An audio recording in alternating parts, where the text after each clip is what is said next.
So I'm a couple minutes late. I said I was going to go live at 4 o'clock and it's at 4:10, but this crazy thing where my Mac with Safari won't do the face thing and the camera and I got to go on my Chrome. It's whatever.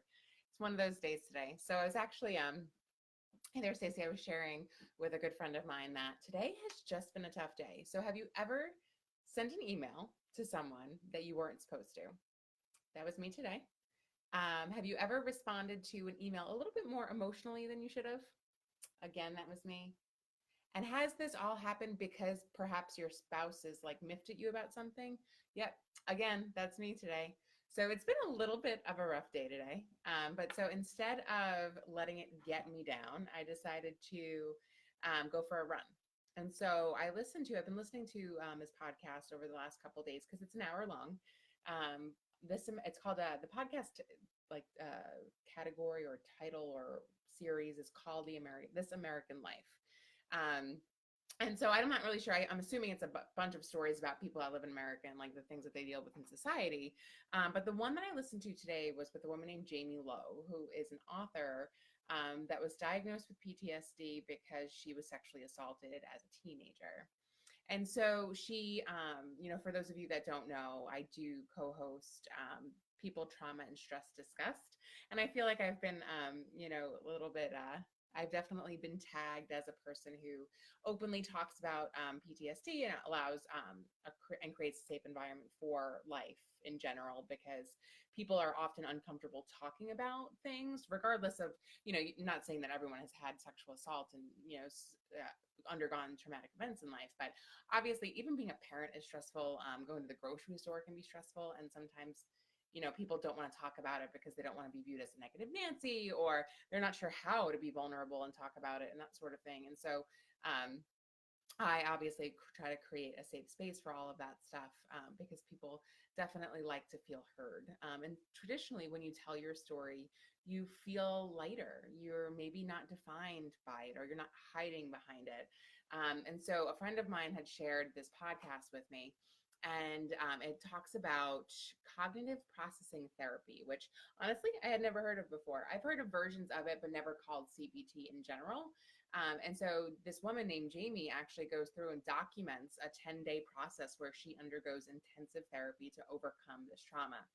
And, I think it was really an interesting one for me to listen to as I was kind of dealing with some stressors from the day. And it really like drove home that perspective changes everything, right? And so I used to date a guy named Mike, and he would share his mantra, his motto was always, bad days happen in 4-hour increments, right? So if you know that you're going to get through the morning, the afternoon is not going to be as bad as the morning, and vice versa, right? And so I always like that because, again, it just allows you to know that the end is near, and like it's not going to be forever, that your stress is going to be gone and it's going to get better from here. And so, again, it's a mindset thing. But what I liked about today's podcast was that, you talk about an event. So, let's talk about a fight with a spouse, or sending an email to somebody that you shouldn't have, and really breaking down that story that you're telling yourself. And, sometimes you're creating an expectation on that other person, and you think that something that you did is wrong, or that they think that you are wrong. You don't know. You actually don't know what they're thinking. You don't know what they thought when they saw the email. They don't know what they're thinking. You don't know what they're thinking while you're speaking during argument. You're telling a story in your head and you're stuck on it. So in CPT, it's actually called a stuck point. And so when you think back to something that you might consider, reappearing in your work life or your home life, and think about like why it bothers you. So for some reason, I used to have an ex-girlfriend issue. So if you listen to my podcast, you'll know that when I was 18, my boyfriend told me that the love of his life was moving to Ireland, and I was not. So that kind of like scarred me, right? I mean, I'm 18, my mom and family had just moved to Florida, and my boyfriend is telling me that the love of his life is moving and it's not me. So I had for a long time, I compared myself to ex-girlfriends, or I would tell a story in my head that my boyfriend liked their ex-girlfriend still, or had feelings still. And, it took me a long time to sort of understand that, that was the story I was telling myself. Like, I didn't actually look at the perspective of, this guy and this girl were actually together for like a really long time. We got together kind of quickly. And in fairness to him, he might not have even known the feelings that he had and didn't intentionally try to hurt me, but it truly had nothing to do with me, right? I mean, I'm telling myself the story that I'm not good enough, or if it's compounding on something else from my childhood, but truly, you know what, that's his thing. He had these feelings he was sharing with me, and then I took it and made it about me. So I think, you know, that was how when I finally realized that and worked through that issue, was when I got through my stuck point.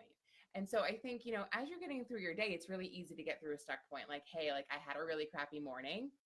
I don't have to have a crappy afternoon. That is getting past your stuck point. Or, oh, I definitely woke up like with this thought process, or not feeling that great, or my daughter was kind of difficult getting to school. The rest of the day is just going to be really crappy. It doesn't have to be. You can just get over that stuck point and tell yourself a different story, and that will change your entire day and what your mindset will be. So I think it's like an interesting perspective. I'll share, I'm happy to share the podcast on my personal page. I did share it on People, Trauma, and Stress Discussed, because I did find it to be a really powerful story. There are triggers in there. So if you have an issue listening to traumatic events, I definitely don't suggest listening, but you know, definitely was like hard hitting. And again, you know, for me, therapy has not always been like the easiest thing to do, and it isn't for a lot of people, but to know that there are different types of therapy out there for people to overcome different stressful events and traumatic events. I love it. So again, CPT, Google it. You could probably do some of the work on your own if you wanted to, but if you wanted to obviously find a professional that specializes in it, I always support that. So other big wins for the day, if you haven't seen my Instagram page, I faced one of my fears. And so I have always wanted to model.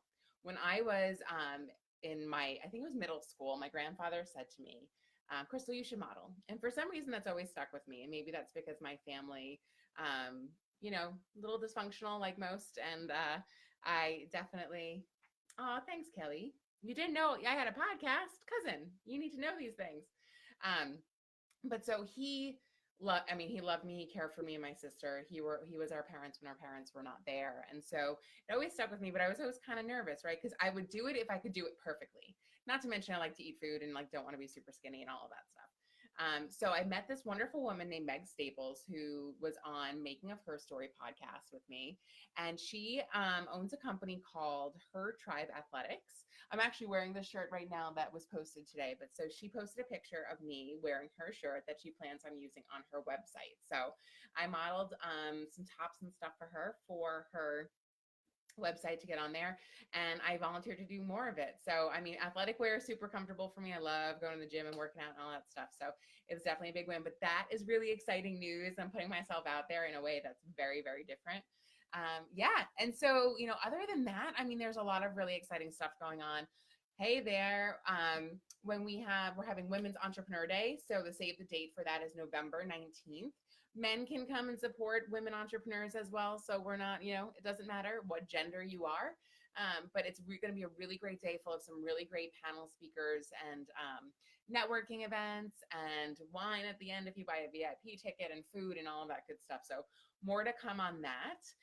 As well as I am planning out workshops to leverage the DISC certification that I got. So as most of you know, I do a lot of Success Without the Stress workshops and that sort of thing. And I'm going to be facilitating some other workshops to improve communication inside and out of the workplace, which is really exciting because I've had a lot of people reach out to me with regards to the workshops that I plan on scheduling to leverage DISC and other communication tools. So really, really exciting stuff. And I will be posting pictures this weekend about Belle's first day of school, because that is another really big win. So my daughter has her own behavioral challenges, we'll say it that way. And so anxiety is a struggle for her, and just, you know, transition and change and all of that good stuff. And she has had a kick-ass week at school this week so far. So I'm happy that she's back at school because I can focus on this and my business and all that good stuff and closing out the year strong. And I'm also really happy that my kid's happy, because who the hell wouldn't be, right? So, all right, guys, I am going to get running, but I hope you have a fantastic day, and I will talk to y'all very, very soon. Thank you.